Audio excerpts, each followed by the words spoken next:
Hi there, welcome back, and thanks for joining me for another video. And in this video we're going to look at installing all the lights all the way around the car and looking at some other connections that we didn't get around to, such as brake fluid level. And then once I no longer need to get under the arches, I can install my wheels, which will help me roll the car in and out. It'll be great to work on it outside, and I'll also hopefully have time to show you the boot lock and light and even the bonnet locks. So let's see what we got. So I've purchased all my lights from S&J Motors. They do a great selection and seem to do genuine parts. I've gone for the P700, what's known as tripod headlights. I've got all the connections here, and they do a couple of different rims to go on the headlights. They do a chrome on steel, I believe, and a chrome on brass. So I've gone for the chrome on brass because I won't get any pinpricks of rust after a year or so. So these are slightly more expensive but much better quality. But you know, the others would work just fine as long as you looked after them. I've got a range of connections here. I'm not sure what they're called, but they are automotive connections, waterproof, and they may be called Tyco, Tyco, but there's a heck of a lot of adverts on eBay that just sell them without any brand name. So these are great. They come in all different sizes, you know, two connections, 3 connections, 4, which I think we need for the headlights. I'm not sure if we need a 5 or not for anywhere, but you can even go up to 5. So let's have a look at see how we're installing all of this.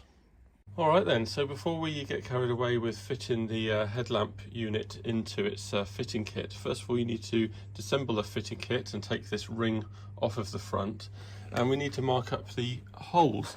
Now there isn't just the fixing holes, of which we've got 4 of, and they are this size, and 1 over here, and 2 obviously at the bottom, but you've also got adjusting bolts to adjust the headlamps up, down, left and right, and these adjustment bolts fit into this slightly extended hole here, which makes the whole lining up process just a little bit more difficult. So this is going to be, this one is dead at the top, and you know that because the ring retaining hole is this one, which is just off center. That's the final ring that you put on around the headlight. Okay, so so we need to be adjusting this within the curve of the body here, and you need to mark up your 4 fitting holes, and also another 2 holes for these adjustment bolt sections here. So that just makes it a little bit more difficult.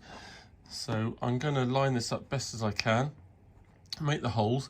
Now I'm not worried about making the holes a little bit larger. They probably need to be a little bit larger anyway for paint thickness, take into account of that. But you know, you can do final adjustment if you just do slightly larger holes, perhaps, if you don't think your tripod shape is exactly horizontal, etc. You know, just have a couple of mil movability, I think, is okay.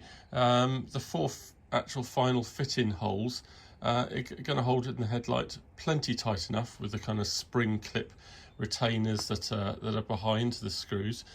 So so no problem at all. So that's what I'm going to do. I'm going to line it up very best as I can, but my holes might just be slightly longer, just so and wider, just so I can give it a little tweak of a mil or 2 if I'm not quite happy with the final position.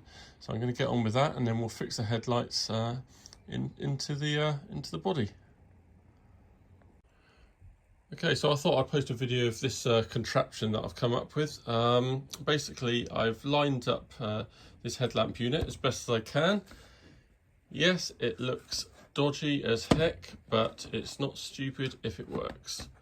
So so basically I lined it up as best as I could, and made my 6 markings for the holes.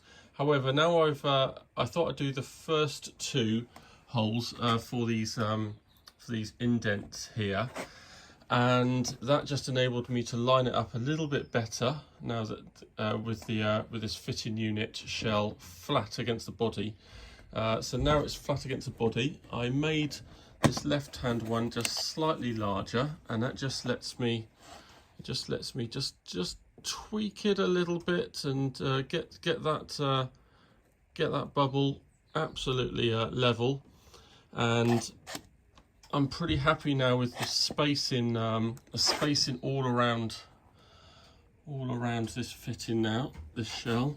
So I'm now going to mark up my four mounting holes, and I think that'll be fairly accurate. So we'll see how that goes. So with my holes made in the front here, I just wanted to show you the correct order of fitting. Now you need to shorten the leads coming from the bulb, from the headlamp out the back, and put on your required connector. If you're using these connectors, then these kind of square ends go into the shorter bit here, okay, and then these long thin sections, pins, they go into the longer socket here. So put all that together. So I'm going to have to put this longer socket on the wires just under here, so I can just give myself a little bit more slack there, even if I have to just take off a zip tie just so it hangs down. So I crimp all my wires, and I also solder every single connection throughout the car and make sure nothing's going to be able to come off. So I've got my connections in here for the bulb as well. So once you've done that, then you put in your bucket, if you like, and fix that in with the supplied spring clips and self tappers. And once we've got that in, then we can put in the headlamp itself. And with that, the headlights are all on, all nice and lined up, all pretty good. Now it is fairly flush on this side, and there might be perhaps the slightest bump on this side and at the top. So I am actually going to just whip this off and just make the holes a little bit elongated to the left, just so I can move this over literally, I don't know, three or 4 mil maybe. I mean, it's pretty good actually. It's pretty good. I might put the other one on first and just see how that feels all the way around, because that is the same kind of gap at the top and bottom. I think I would prefer it just over to the left, just slightly, although that is quite nice and flush there. I think I'll put the next one on, and if I just need to elongate the holes just fractionally, so I can just shift it maybe to the left a little bit more, might make me a bit happier. But I've got to say, I'm being pretty anal there. But apart from that, they're all absolutely spot on, dead upright, and I've got a nice connection inside, which I can now zip tie up out of the way, and we're all good. And then onto the indicators at the bottom. So that's the two headlights fitted, and I think I've established that the first one is fitted very nicely actually. They do seem to bulbous out very slightly on each side, so that is top notch. Everything's nice and straight, all the tripod shapes are straight up. So I'm going to do the front indicators now. So these are much easier to fit. I'm simply going to take this rubber gasket off, which is nice and thick and doesn't lose its shape. Mark the 2 holes, quite a large one for the centre, larger than you think because it's got this brass section that sticks out a little bit more. But everything's nicely hidden, doesn't need to be too accurate. And let's have a go at putting them in. So here we go, here's an indicator. So I've cut the cables quite short, stuck a bit of heat shrink on either end, nice and neat, and just feed it up through here. Hold just big enough in the middle. Make sure it's big enough for your for when it gets painted. And then I've got a little bit of manoeuvrability just to make sure my holes are straight up and down, nice and uniform, and stick the nuts on the back, and that is done. Alright, so now the front lights are finished up, I've put on the wheels. That doesn't need a lot of talking about. It is what it is, 5 studs.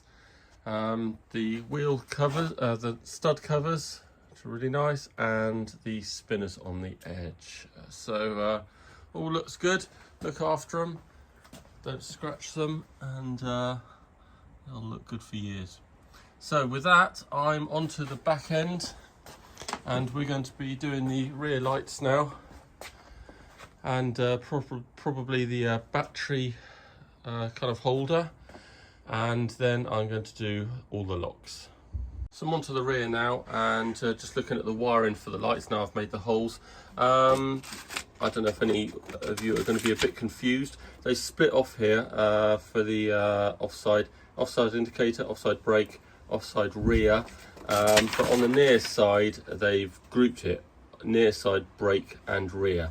So you can see here green, violet, red, brown, and on the offside, so you need to be looking at green, violet, brown, and then the red for the sort of rear light. So that all goes into one, and they're the indicators. So just in case you had any confusion why they split them off into 3 there, indicator, brake and rear, and just indicator and brake rear there.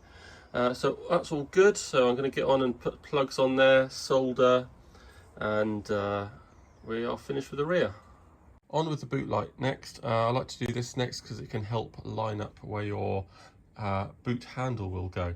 It's worth noting that the bullet connectors are already included in this kit from S&J, so you just need to put your wires in here, solder them in.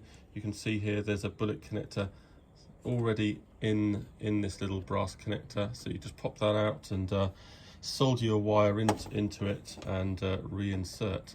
Now lining it up, it's worth lining this up with the cover on, because the chrome surround is slightly wider than the rubber, so don't just hold the rubber up there. And we need to be getting it on here so it fits nicely, and then we can mark up our 2 fixing holes and the 1 hole for the wire. So I'm going to go ahead and do that. Alright, so all I do to mark this up is to put everything in place. You can't have this too low down because this metal surround is going to be digging into your paintwork there, so it pretty much has to be flush with that top curve. And I just hold the insides with my pencil there, because you can't mark around the rubber gasket because it's hidden. And I just drop everything off, hold the rubber gasket firmly in place, and take this off, and then mark up my 2 holes and my wire hole, and that is it. So I'm going to drill those 3 holes now, pass the wire through, fix this plate in there, and adjust my wire length, solder them into these little bullet connectors, and we are good to go there. Move on to the lock. So onto the boot lock fitting. Far from being an expert, all I can remember from my previous is this lock needs to be fitted as close to this wall here as possible, as opposed to being set back against here. And that's because where this lock comes out, it needs to latch around your U-bolt here that you fix into the boot. And in some cases I know that it can hook quite far back, and you need to set this U-bolt further back, even making a notch into the bodywork. So I'm quite keen to have the lock this way further, so it latches more into the middle. So with that in mind, I'm basically just going to cut a slot and see if we can mount it. It is slightly off center, so you need to line it up with everything and make sure you've got this main hole lined up, because you need to mark your center where your handle goes. And then I'm going to be cutting a slot in there, and I may even just curve off the points here, these edges, just so that it sits into this curved area inside a little bit more nicely. All right, so I'm going to cut a slot and see what it looks like inside. All right, so I got my center lined up best I could, then put the gasket here and marked up where the handle has to go. So I'm going to open up that slowly and put the handle through, and that will obviously give me the position for the internal lock much more precisely. So I'm going to open that up slowly and see if I can get it fitted in there. Okay, so there we go. I've got my hole opened up nice and neatly, and this time I am going to have to use some self-tappers, but I've already made the thread, so hopefully when after paint it doesn't crack the paint or anything. So that fits really nicely in there. I do recommend a range of files, jeweler's files or whatever. I've got this nice square file here just for opening out those edges. So now I've got this going through, I can now line up the lock inside and hopefully fit it with a couple of screws. So let's have a look at that. Alright then, so there we go. I've opened this up. You can see I've got some bolts going through. I've got these hex head bolts. My thinking is so it doesn't catch on anything in the boot because they're nice and rounded. So I'm just going to hold some nuts in there with some thin nose pliers until they catch, so I can do them up, and I think that will draw it all up straight and flat there. I'm just going to mark this first so I can cut this this length of square bar off, so it's just nice and flush, if you like, and then that is the boot lock completed. And there we go, all fitted. Really pleased with that. Got a nice smooth action there. Just remember, you've got to take all this stuff off before it goes to paint, so I haven't put on my final like nylocks inside there, and I haven't done up my self-tappers super tight either. Let's leave that until we really have to do it. So that's all excellent. So now what we need to do is position the U-bolt inside the boot. And for that, the only way I know how to do that is to actually climb inside. Yes, I do fit, 6'1", with a little torch. Get someone to try turning the lock and see exactly where I need to position this. Drill a couple of holes and mount it. So let's do that. Okay, we're all done. So I did get in the boot and I marked up the position of the U-bolt here. Just had to adjust the height. I basically just set my phone recording inside with the flash on to see what was happening with the lock. And we've now got a nice action here. So what you want is a nice little click into the lock.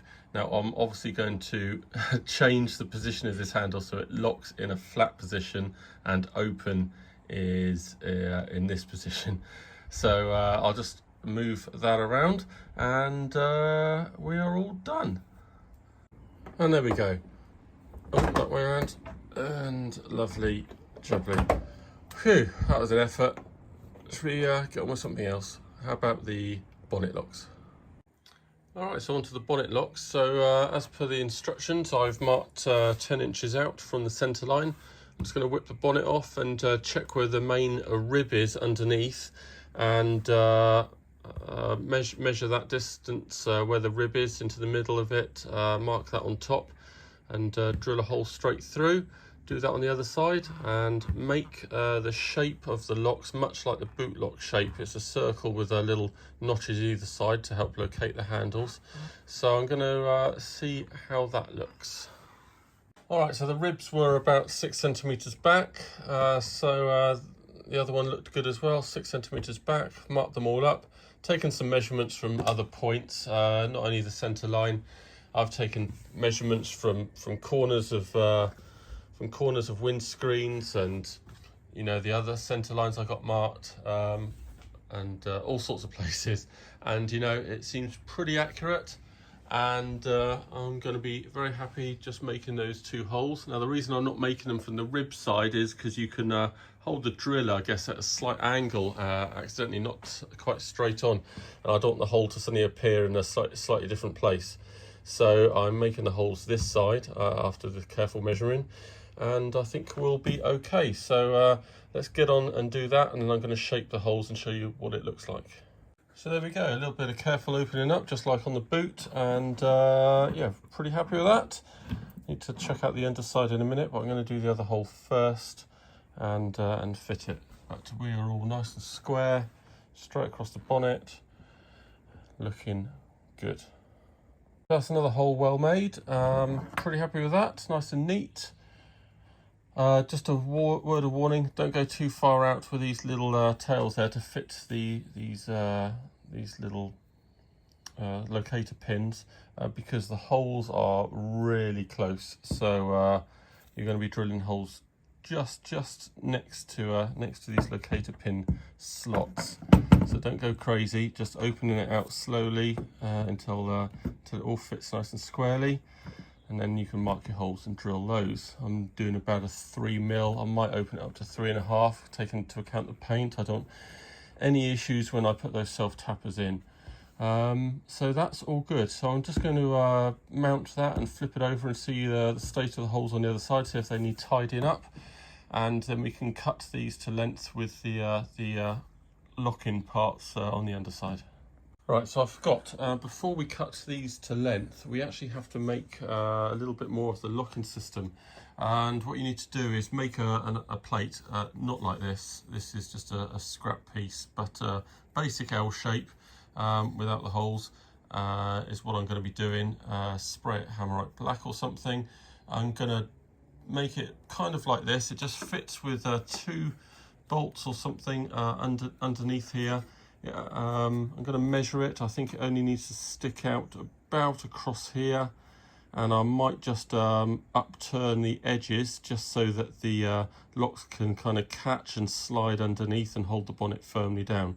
So you need to make 2 of these just underneath there, and once you've done that and got the right lengths, etc., you can cut the rods down here. So I'm going to make up a couple of these, but I'm going to probably put that into another video because I need to cut them, make them neat, spray them, etc., and have them so they're just barely visible, I think, just around there. So I'll do that in another video, but hopefully I've given you enough information how to fit the locks neatly, all in line. So I'm really happy with that. So that is it. Right, so that's it for the light and locks video. Hope you got something out of that, and you got a little bit of advice, something useful. Next up is wiring the dashboard, and hopefully we can get on to first start of this car. So see you again.